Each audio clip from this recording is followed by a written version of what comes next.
Critics of the Khan Academy's approach point to all the problem solving that many of Sal Khan's videos focus on.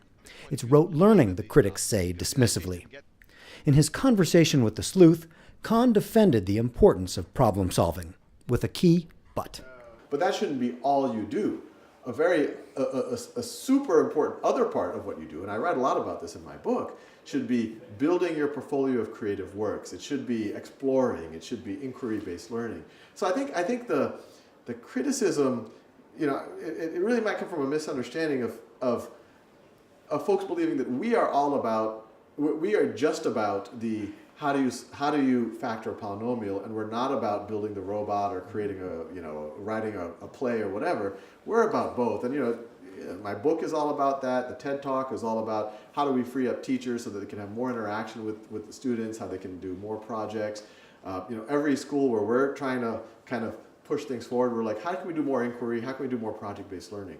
So is it your sense that when you're creating one of these videos, that those kids on the other end, or maybe adults on the other end, that those folks who are receiving it are in effect interacting, even though that they are actually listening to what you said and they're thinking about how this works and why this works? Yeah, so, and when we think about Khan Academy, and this actually goes back to the history of Khan Academy, is when Khan Academy started, there was no videos. It was nothing but an interactive exercise platform. It was for my cousins. Yeah. And it was a friend who said, hey, why don't you make some videos to supplement it? And from the beginning, I've always said the best way to learn math is to do math. Now, there are times where it is valuable to get an explanation. Hey, I'm just hitting my head on this problem. I don't get the next step. And you could read a solution, but to hear someone think through their thought processes and to orally talk about how they thought through it, that's a valuable thing. Or at least I found it valuable. And so one thing that we always tell people is, and this is coming from the guy who's made 4,000 videos. I think the videos are the least important part of Khan Academy. That they're just a supplement if you need them.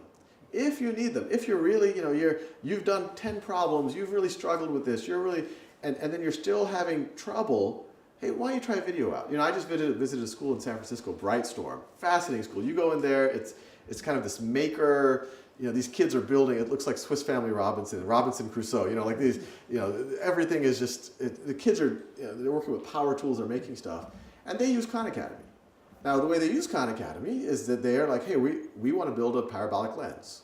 So the kids are doing it, and at some point they're like, I need to figure out how to make a parabola. Like, what's the math? Like, how do I, the parabola, there's equal distance to directrix and this other line, and between the vertex and the, how do I set this thing up? And so those students, they're actively pulling the knowledge from Khan Academy.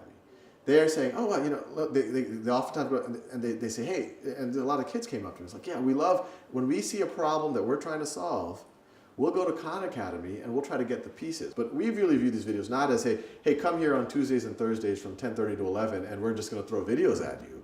We view this as you actively learn and you're doing things, these videos are a resource for you. And they're short, and hopefully they can answer the questions that you have. So you've just described like the perfect use of the Khan Academy. Kids have a need to know, it's there, they can in effect interact with it, at least stop and so on. And the teacher is pushing and encouraging.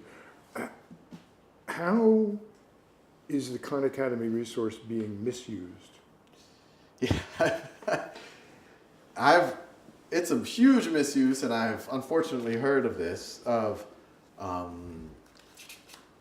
it being shown on a projector in the front of the classroom. That's a misuse.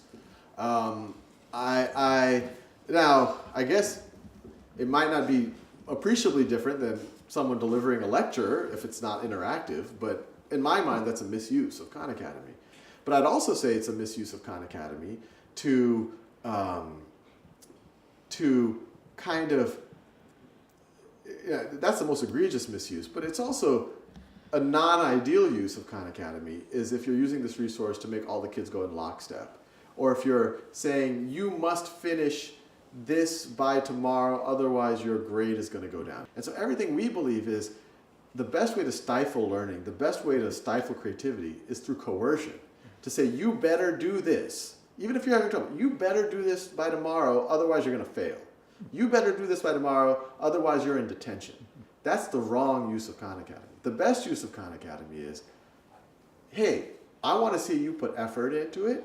I'm going to reward effort. You put in as much effort and grit and perseverance as you can. And as you progress, I'm here to help you where you stumble. And you're going to learn at your own pace. If the kid on the other side of the room is a little ahead of you, don't stress. Some concepts are going to come easier for you. Some concepts are going to come easier for them. Math should not be a stressful thing. This should be a fun exploration.